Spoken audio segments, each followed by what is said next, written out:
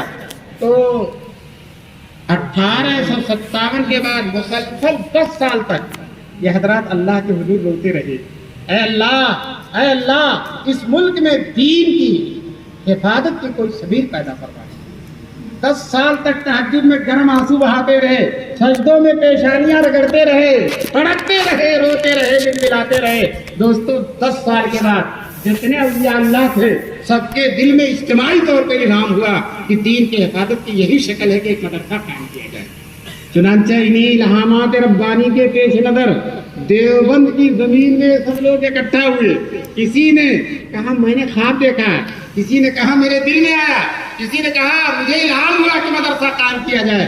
چنانچہ ان حضرات نے دیوبند کی زمین میں ایک چھوٹی سی مسجد آج بھی موجود ہے۔ اللہ تعالیٰ آپ حضرات کو دیوبند کی زیارت کرائے، وہاں جائیں گے۔ اس مسجد کے صحن میں جون کا مہینہ پنکھا نہیں تھا، صحن میں انار کا درخت تھا، اسی انار کے درخت کے نیچے ایک استاد اور ایک شاگرد سے مدرسے کو شروع کر دیا گیا۔ دوستو یہ محرم، عربی مہینہ محرم ہے، انگریزی مہینہ مئی ہے۔ محرم کے مہینے میں مدرسہ کھلتا ہے اور محرم، سفر، شعبان آتے آتے دورے، اسی سال دورے تک کی تعلیم، اسی سال دورے تک کی۔ اور طلبا دیوبند کے نہیں، سہارنپور کے نہیں، مظفر نگر کے نہیں، کابل و قندھار سے آ گئے، سمرقند و بخارا سے، دور دراز سے طلبا آ گئے۔ دوستو اس زمانے میں نہ ریڈیو، نہ ٹیلی ویژن، نہ اخبار، لیکن اللہ کی رحمت کے فرشتوں نے ہر جگہ خبر کر دی، اے علوم نبوت کے پروانوں، چلو دیوبند میں علوم نبوت کا چراغ جل گیا۔ جوگ در جوگ طلبا آتے گئے۔ حضرت مولانا قاسم نانوتوی نے دارالعلوم دیوبند کے قائم ہونے کے 7ویں سال دستار بندی کے جلسے میں حضرت نانوتوی نے تقریر کیا کہ ہمارا یہ مدرسہ کھلا، کچھ بچے مکے میں پڑھتے تھے، کچھ مدینے میں پڑھتے تھے، ان کو معلوم ہوا کہ دیوبند میں مدرسہ کھل گیا ہے تو سب کے سب دیوبند چلے گئے، سب کے سب مولانا قاسم نانوتوی نے اپنی تقریر میں کہا اور یہ بھی فرمایا اللہ نے ہمارے مدرسے کو جو مقبولیت دی ہے ہم کو اس کا تصور بھی نہیں تھا کتنی مقبولیت۔ کیوں؟ اخلاص تھا ان حضرات کا، آہیں سحرگاہی تھی۔ تو میں آپ سے بتاتا ہوں اس دیوبند کے کھلنے کے بعد پورے ملک میں چپے چپے میں مدرسے کھل گئے، چندے والے مدرسے، چندے والے، اس سے پہلے چندے کا مدرسہ نہیں ہوتا تھا۔ یہ دیوبند بانی ہے ان تمام مدرسوں کا، اس لیے مولانا قاسم نانوتوی رحمۃ اللہ علیہ فرماتے ہیں اب جو ہے کہیں بھی مدرسہ، ہمارے مدرسے سے بڑا بھی کوئی مدرسہ کھل جائے لیکن وہ ہمارے مدرسے کا پرتو ہوگا، ہمارے مدرسے کا پرتو ہوگا، اس کا عکس ہوگا اور اس کی شاخ ہوگی۔ چنانچہ بہت سے مدرسے شاخیں بناتے ہیں اور الحمدللہ دیوبند کی شاخیں بنتی ہیں کا مطلب یہ ہے جو مدرسہ کھلتا وہ اپنی جگہ پر سمجھتا ہے کہ ہم دیوبند کے کیا شاخ ہیں، چاہے رابطے میں مربوط ہو یا نہ ہو لیکن پھر بھی اپنے آپ کو دیوبند کا کیا سمجھتا ہے، شاخ سمجھتا ہے۔ اور الحمدللہ دیوبند ہی نہیں، اسی انداز کے مدرسے جدے میں بھی چل رہے ہیں، اسی انداز کے مدرسے قطر میں بھی چل رہے ہیں، دبئی میں بھی چل رہے ہیں، کویت میں بھی چل رہے ہیں اور امریکہ میں بھی چل رہے ہیں، افریقہ میں بھی چل رہے ہیں۔ ابھی ہم چند سال پہلے دارالعلوم دیوبند میں بہت بڑے محدث ہیں مولانا نعمت اللہ صاحب، ان کے ساتھ ختم بخاری کے لیے فیجی گئے۔ فیجی ایک ایسا جزیرہ ہے جو دنیا کے سب سے شروع ہے، وہیں سے دنیا شروع ہوتی ہے، اس سے پہلے کچھ بھی نہیں ہے، وہیں سے دنیا شروع ہوتی ہے۔ جہاں چلتے چلتے چلتے چلتے تھک گئے، جب جا کر فیجی جزیرے میں اترے، وہاں جب اترے ہیں تو دیکھا دورے کے مدرسے ہیں۔ ہم نے علماء سے پوچھا، مدرسین سے پوچھا کہاں سے پڑھ کر آئے ہیں؟ کہنے لگے دارالعلوم دیوبند سے پڑھ کر، دارالعلوم دیوبند سے پڑھ کر آئے ہیں۔ دوستو کسی شاعر کا شعر یاد آتا ہے، اڑائے کچھ ورق نرگس نے، کچھ لالے نے، کچھ گل نے، چمن میں ہر طرف بکھری ہوئی ہے داستان میری، چمن میں ہر طرف بکھری ہوئی ہے۔ دوستو اصلها ثابت و فروعها فی السماء، جس کی جڑیں زمین میں گہرائی تک پہنچی ہیں، دنیا کے چپے چپے میں پہنچی ہوئی ہیں اور جس کی شاخیں آسمان تک پہنچی ہوئی ہیں۔ دوستو بونے لوگ، زمین پر رہنے والے لوگ اس درخت کو ختم نہیں کر سکتے۔ یہ مدرسے رہیں گے انشاءاللہ، رہیں گے نا، لیکن ہم لوگوں کو ان مدرسوں کی قدر کرنا چاہیے۔ سب سے بڑی قدر یہ ہے کہ اپنے بچوں کو ان مدرسوں میں دے، اپنے بچوں پہلے ان کو عالم بناؤ، پہلے قرآن پڑھاؤ، پہلے حدیث پڑھاؤ، پہلے قائد بغدادی پڑھاؤ، ناظرہ پڑھاؤ، تعلیم اسلام پڑھاؤ، انہیں کلمہ سکھاؤ، ایمان مفصل اور ایمان مجمل سکھاؤ۔ جب تمہارے بچے مسلمان ہو جائیں گے اور دین کی تعلیم ان کے سینے میں بیٹھ جائے گی، اللہ کے رسول کی محبت ان کے دل میں بیٹھ جائے گی، خلفائے راشدین کو جان جائیں گے، چاروں اماموں کو جان جائیں گے، اولیاء اور اقطاب کو جان جائیں گے، خواجہ معین الدین چشتی، قطب الدین بختیار کاکی، نظام الدین اولیاء کو جان جائیں گے۔ دوستو انشاءاللہ ثم انشاءاللہ کتنے بھی خراب ماحول میں جائیں گے ان کے سینے سے ایمان نکلے گا۔ اس لیے آج ہماری بچیاں اور بچے جو مرتد ہو رہے ہیں، کیوں؟ ہم نے پیدا ہوتے ہی ٹائی پہنا کر ان کو انگلش میڈیم میں بھیجا۔ انگلش میڈیم میں جانتے ہیں کیا؟ ٹائی لگا کر جاتے ہیں، ٹافی کھا کر آ جاتے ہیں، ٹائی لگا کر جاتے ہیں اور ٹافی کھا کر آ جاتے، کچھ بھی نہیں پڑھتے۔ اور اب میں بتاؤں، ہمارے عربی مدرسے ماشاءاللہ قرآن کے ساتھ، حدیث کے ساتھ، دین کے ساتھ اور سیرت کے ساتھ اور جو ہے فقہ کے ساتھ الحمدللہ یہ جدید تعلیم بھی شروع کر چکے ہیں، کر رہے ہیں، اور انگریزی اور ماشاءاللہ ان اسکولوں میں، کالجوں میں جو بچہ 5 سال میں پڑھتا ہے الحمدللہ مدرسے والے 1-2 سال میں پڑھاتے تھے، 1-2 سال میں پڑھاتے تھے۔ تو لو صاحب دنیا بھی مل گئی اور دین بھی مل گیا۔ پھر بیوقوفی ہے جب اپنے چھوٹے چھوٹے بچوں کو چوچلے کے ساتھ، بڑے ناز نخرے کے ساتھ، ہمارا بیٹا فلاں انگلش میڈیم میں جا رہا، ارے جا رہا خاک بن رہا، کچھ بھی نہیں ہو رہا۔ تم عربی مدرسوں میں بھیجو، ایک بچے کو انگلش میڈیم میں بھیج دو اور ایک بچے کو عربی مدرسے میں بھیج دو، دونوں کی عمر برابر، دیکھو گے یہ دین بھی جان جائے گا اور انگریزی بھی اس سے زیادہ جان جائے گا۔ ابھی میں نانوتا میں گیا، ایک چھوٹا سا بچہ 15 پارہ کا حافظ تھا، انگریزی میں ایسی تقریر کیا، بڑے بڑے انگریزی پڑھنے والے لوگ آش کر رہے تھے۔ تو دوستو کیوں؟ یہ قرآن پڑھنے سے، حدیث پڑھنے سے دماغ ایسا کھل جاتا ہے کہ انگریزی تعلیم، دینی تعلیم اس کے بائیں ہاتھ، انگریزی تعلیم، دنیاوی تعلیم، عصری تعلیم اس کے بائیں ہاتھ کا کھیل بن جاتا ہے۔ تو مسلمانوں تہیہ کرو کہ انشاءاللہ ہم سب سے پہلے اپنے بچوں کو عربی مدرسے میں بھیجو گے انشاءاللہ۔ یہ سب سے بڑا تعاون ہے، یہ چندہ دینے سے بھی بڑا تعاون ہے کہ اپنے بچوں کو مدرسوں میں بھیجو۔ اور دوسری بات یہ ہے کہ جب ہم حکومتوں سے نہیں لیتے ہیں، بادشاہوں سے نہیں لیتے ہیں، تو ہمارے لیے یہی لوگ بادشاہ ہیں۔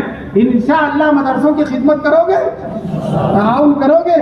اب سنو، اگر تم نے مدرسے کو چندہ دے دیا اور تمہارے چندے سے کھا کر ایک بچہ حافظ ہو گیا، یہ جب تک قرآن پڑھے گا تم خبر میں رہو گے، انشاءاللہ تم کو ثواب پہنچتا ہے۔ تم نے کمرہ بنا دیا مدرسے میں، تو جب تک قال اللہ قال رسول کی صداؤں سے وہ گونجتا رہے گا تم خبر میں رہو گے، لیکن تمہیں ثواب پہنچتا رہے گا۔ اسی طرح سے حدیث میں حضور صلی اللہ علیہ وسلم نے فرمایا کہ مرنے کے بعد بھی 3 چیزوں کا ثواب ملتا رہتا، صدقہ جاریہ، کوئی صدقہ جاریہ ہے، کنواں بنا دیا، راستہ بنا دیا، کمرہ بنا دیا، مسجد بنا دیا، مدرسہ بنا دیا، اور علم ينتفع بھی، علم چھوڑ کر گئے، جیسے امام بخاری لکھ کر، حضرت تھانوی 1000 کتابیں لکھ کر چلے گئے، جتنے لوگ اس سے فائدہ اٹھاتے رہیں گے قبر میں ثواب ملتا رہے گا۔ اور تیسری چیز ولد صالح يدعو له، نیک بیٹا جو ابا کے لیے دعا کرے۔ دوستو یہ اسکولوں میں پڑھنے والے کہاں دعا کریں گے؟ یہ عربی مدرسوں ہی میں پڑھنے والے دعا کریں گے۔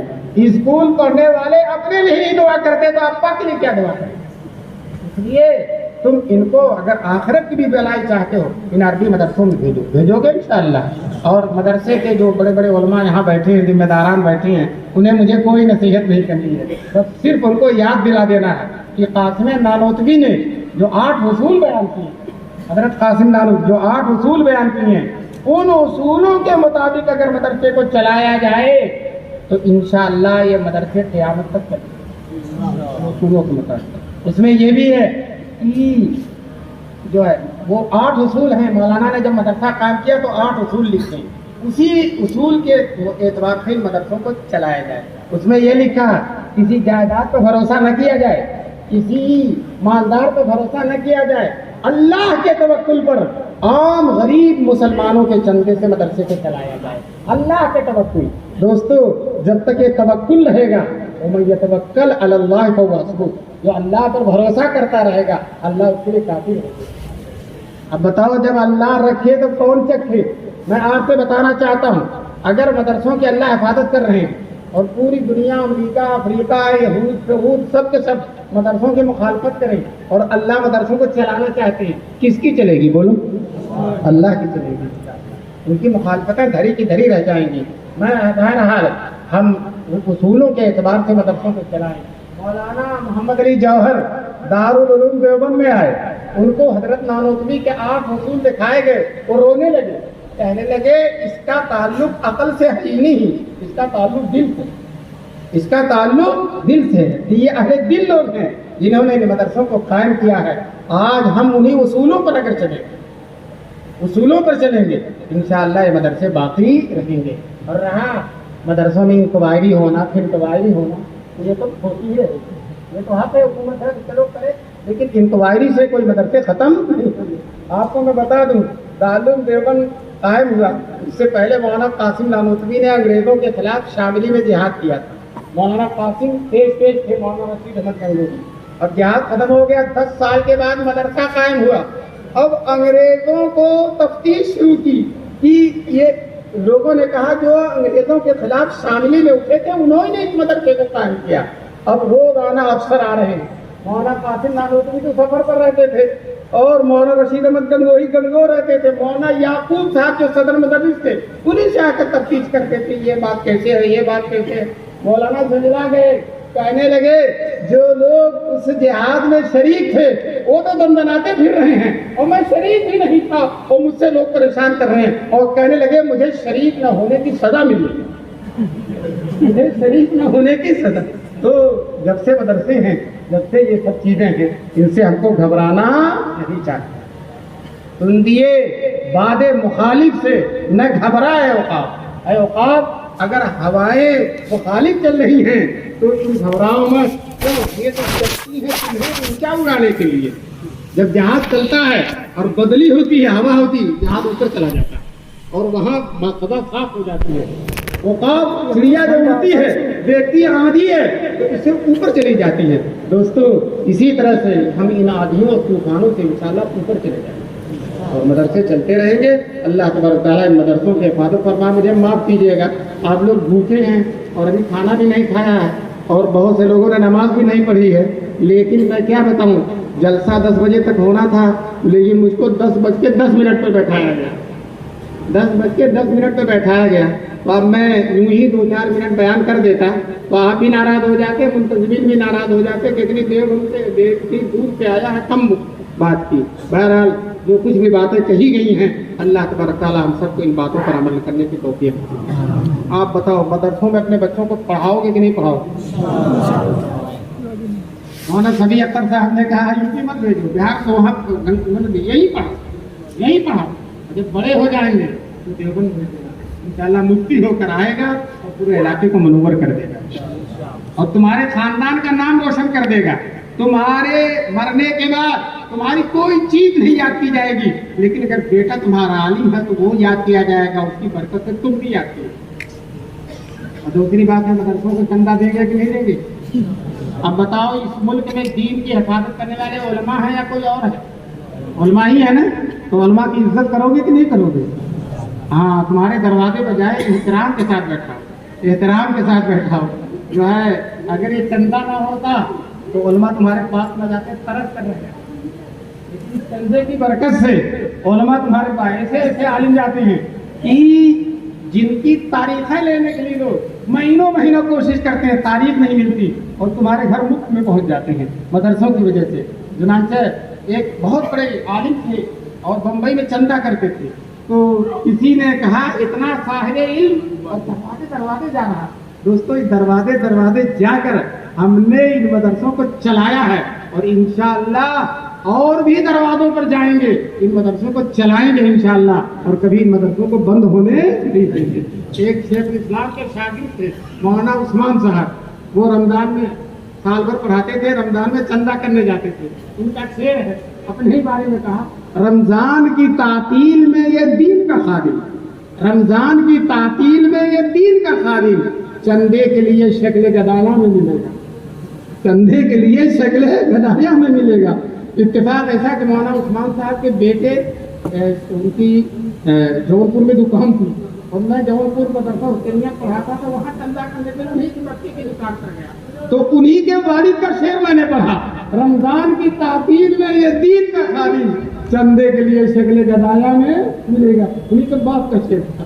بہرحال یہ علماء کمزور ہیں، میں ابھی بتا رہا تھا کہ کمزور چل نہیں پاتے اور اپنے گھر کا ایک کام نہیں کرتے، لیکن جب مدرسے کا کام آتا ہے تو بیماری کے باوجود جو ہے پہنچ جاتے ہیں اور دروازے پہ پہنچتے ہیں اور تنکا اکٹھا کر کے اتنا شاندار مدرسہ چلاتے ہیں۔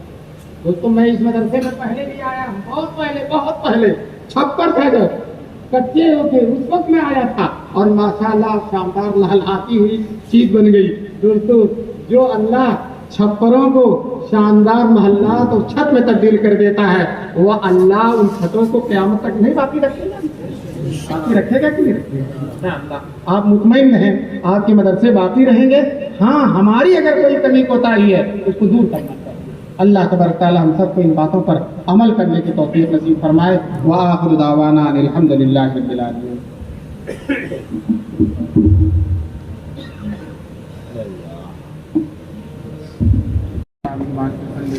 ربنا ظلمنا انفسنا وان لم تغفر لنا وترحمنا لنكونن من الخاسرین۔ اے اللہ ہم سب کے گناہوں کو معاف فرما دے، میرے مولا ہم سب کے گناہوں کو معاف فرما دے۔ اے اللہ ہم سب کے ساتھ خیر اور عافیت کا معاملہ فرما دے۔ اے اللہ اس ملک میں اسلام اور مسلمانوں کی حفاظت فرما دے، مسلمانوں کے جان مال عزت آبرو اور دین کی حفاظت فرما دے، ہماری نسلوں کی حفاظت فرما دے۔ اے اللہ دارالعلوم دیوبند کی حفاظت فرما، مظاہر العلوم سہارنپور کی حفاظت فرما، ندوۃ العلماء کی حفاظت فرما، اور اس مدرسے کی اور چپے چپے میں جو پھیلے ہوئے مدرسے سب کی حفاظت فرما۔ الہ العالمین جو ہم سب کو ان مدرسوں سے محبت کرنے کے توفیق فرما، اپنے بچوں کو ان مدرسوں میں داخل کرنے کے توفیق فرما۔ اے اللہ یہ کنونشن جن حضرات نے، جمعیت علماء کے لوگوں نے، اس مدرسے کے لوگوں نے اور یہاں کے علماء نے جو اس کنونشن کو منعقد کیا ہے، انتہائی کامیاب، جس میں دین کی خیر کی باتیں ہوئی ہیں، اے اللہ ان تمام لوگوں کو بہترین بدلہ نصیب فرما۔ اے اللہ ان کی خدمات کو قبول فرما لے۔ اے اللہ جمعیت کو دین دوگنی اور رات چوگنی ترقیات سے نواز دے۔ اے اللہ اس مدرسے کو سارے مدرسوں کے ساتھ خیر کا معاملہ فرما دے۔ الہ العالمین ہمارے ہی مدرسوں کو جو تیرے محبوب کی امانت ہیں، تیرے محبوب کے سینے سے نکلے ہوئے علوم کی حفاظت کر رہے ہیں، تیری کتاب کی، تیرے محبوب کے کلام کی حفاظت کرتے ہیں، میرے مولا ان مدرسوں کی آپ حفاظت فرمائیے۔ اے اللہ ان مدرسوں کی آپ حفاظت فرمائیے۔ اے اللہ ہم بڑی عاجزی کے ساتھ، فروتنی کے ساتھ، تواضع کے ساتھ، کوئی گھمنڈ نہیں ہے، کوئی غرور نہیں ہے، میرے مولا بس بہت تواضع کے ساتھ آپ کے بارگاہ میں درخواست کرتے ہیں کہ ان ضعیف نحیف کمزور لوگ، یہ ناتما لوگ جنہوں نے خدمت کا یہ بیڑا اٹھایا ہے اور مدرسوں کو چلا رہے ہیں اپنی ناتوانیوں کے باوجود، اے اللہ ان کی دستگیری فرما۔ اے اللہ ان کے سر پر تیری رحمت کا سایہ نصیب فرما۔ اے اللہ ان کی غیب سے حفاظت فرما دے۔ اے اللہ تیرے فلسطینی بندے جنہوں نے بدر و احد کی یاد تازہ کر دی ہے، الہ العالمین ان کی غیب سے مدد فرما دے، غیب سے مدد فرما دے۔ اے اللہ ان کے دشمنوں کو ذلیل و خوار کر دے، رسوا کر دے، ان کے وجود کو سطح ہستی سے مٹا دے۔ اے اللہ اس مجمع میں جو بیمار ہیں انہیں شفا نصیب فرما، جو پریشان ہیں ان کی پریشانیاں دور فرما دے، جو مقروض ہیں ان کے قرضوں کی ادائیگی کی غیب سے سبیل پیدا فرما دے۔ اے اللہ یہاں جو تحفظ اوقاف کانفرنس ہونے جا رہی ہے اسے کامیاب فرما دے۔ اے اللہ ہمارے اوقاف پر جو لوگوں کی غلط نظر ہے، الہ العالمین ان کی نظروں کو صحیح فرما دے۔ اے اللہ اوقاف کی حفاظت فرما۔ اے اللہ تیرے مخلص بندوں نے اپنے خون جگر سے کمائی ہوئی زمینوں کو تیرے دین کے لیے، تیرے غریب بندوں کے لیے، مدرسوں کے لیے، مسجدوں کے لیے وقف کیا ہے، میرے مولا جس خلوص کے ساتھ انہوں نے وقف کیا ہے ان کے خلوص کی لاج رکھ کر ان اوقاف کی حفاظت فرما دے۔ اے اللہ ان اوقاف کی حفاظت فرما دے۔ اے اللہ اپنے رسول پاک صلی اللہ علیہ وسلم کی برکت سے، صدیقین، شہداء اور صالحین کی برکت سے ہماری دعا کو قبول فرما لے۔ سبحان ربک رب العزت عما یصفون وسلام علی المرسلین والحمد للہ۔